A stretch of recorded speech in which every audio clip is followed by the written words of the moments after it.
Okay, welcome to the lesson on problems with pronouns. There are a few different problems that we're going to go over in this lesson that come up with the use of pronouns. But first of all, let's remember what is a pronoun. A pronoun, if you remember from the first lesson on parts of speech, it replaces a noun with words like she, they, your, their, it, that kind of thing. And we use these words in order to avoid repetition.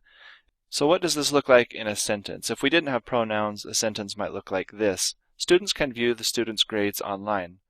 Or, my car was broken, so I asked my roommate to fix my car. That sounds a little awkward. Fortunately, we have pronouns so that it can read, students can view their grades online. My car was broken, so I asked my roommate to fix it. It replaces car, their replaces students. Okay, so that's a quick review on what pronouns are. Let's take a look at the problems. The first is shifts in person. Now, what is meant by person? Maybe you've heard first person, second person, and third person. This refers to who is doing the speaking or the action in a sentence. So the first person singular, I, my, me. First person plural, we, our, us. So we have second person singular, you. Second person plural, you, sometimes expressed as you guys or your. Third person singular, he, she, it, him. Third person plural, they, their, them. So you get the idea. This is what it's referring to as person. First person, second person, third person. So the rule here is to avoid unnecessarily shifting person. In this example, we have many parents spank their children out of anger and frustration, but this is no excuse. You must first calm down before deciding how to discipline your children. Can you see the shift in person there? We go from parents and there, that's the third person, and then shift unnecessarily to you and your, the second person. Now there's another reason why you want to avoid second person here. We'll talk about that in just a moment. That can be fixed by just making it consistent. We start off with parents and their children, so turn it to they and their. Another example. If a student wants an exciting summer job, they can work in a national park. You won't earn a lot of money, but the recreational opportunities are amazing. Let's go ahead and underline the nouns and pronouns here in question. And we start off with a singular noun, a student. Then it shifts to the third person plural, they. And then it shifts to the second person, you. So we actually have three different shifts here. How do we fix this? We can make students plural. So then we can use they and they in both cases. Now this is consistent. The general you. Sometimes writers will use you instead of one to refer to a non-specific person. One can sound a little formal or stuffy for some situations. When someone yells fire in a crowded building, one does not stick around to ask questions. That sounds a little formal for that sort of sentence.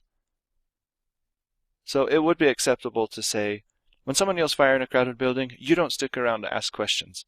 That's kind of the general you. You're not really pointing your finger at the reader, you're just saying the general you.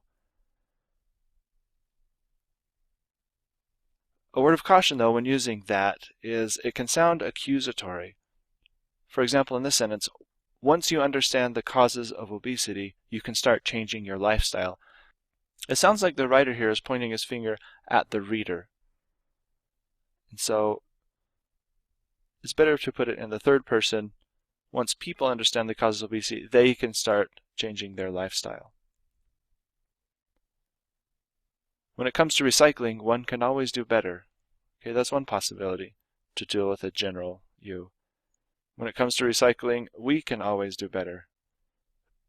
Neither one of those sound accusatory. When it comes to recycling, people can always do better. Okay, pronoun agreement in number. So common error is to use they, a plural pronoun, when referring to a singular noun. So incorrect would be, I hate it when a customer doesn't know what they want. So they is pointing back to a customer. The problem is they is plural. A customer is singular, so that doesn't work. The reason that we do that is because English does not have a gender-neutral singular pronoun. But one way to fix this is just to say, go ahead and make it plural, so then we can use that plural pronoun, third-person pronoun. I hate it when customers don't know what they want. Now that is correct. You could also say, I hate it when a customer doesn't know what he or she wants. That is correct, but that he or she solution can sometimes be wordy or awkward, and a lot of writers don't like to use that. Okay, let's talk about the sexist use of pronouns. So the rule here is to avoid favoring one gender when referring to non-specific persons. A good doctor will always listen to his patients. This sentence is making the assumption that all doctors are male, and of course we know that many doctors are female, so we want to avoid that gender-specific pronoun, and we can do that by making this plural, because again we don't have that gender-neutral singular pronoun. We can make it plural. Good doctors will always listen to their patients. Or we could get rid of the pronoun problem altogether and just rephrase the sentence. Listening to patients is the hallmark of a good doctor. There we've avoided the issue altogether. Okay, who, that, when, where. So we need to use the pronoun who when referring to people, that when referring to things, when referring to time, and where when referring to places. Just do a couple examples here. I know a man that climbed Mount Everest. Would be better stated, I know a man who climbed Mount Everest. Is there a time that you can come to my house? Would be better stated, is there a time when you can come to my house? Okay, let's talk about the vague use of pronouns. So we know that pronouns replace nouns, but problems come up when it is not clear which noun the pronoun replaces. It can cause confusion. Let's take this. For example, the music at the concert was too loud and the crowd was too wild. The food was terrible and it rained for 2 hours. This made me feel sick the next day. Okay, this, it's not sure what this is referring to. There's a lot going on in those first couple sentences. The music at the concert, it was loud, the crowd was wild, the food was bad, it rained.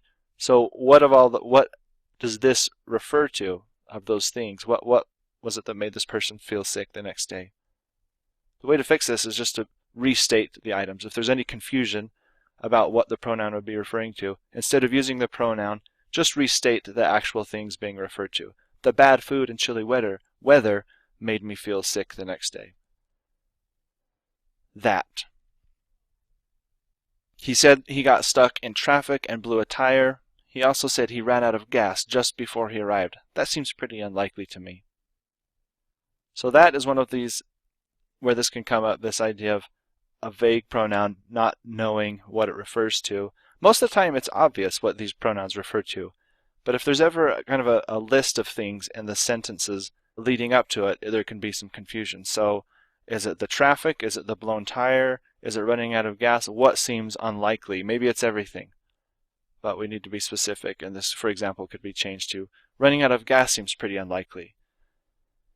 In that case, there's no confusion about which of those things is unlikely.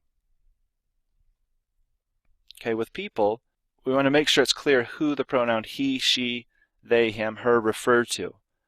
My mom and sister went shopping last night. My mom bought my sister new shoes, but when they came home, she decided she didn't like them.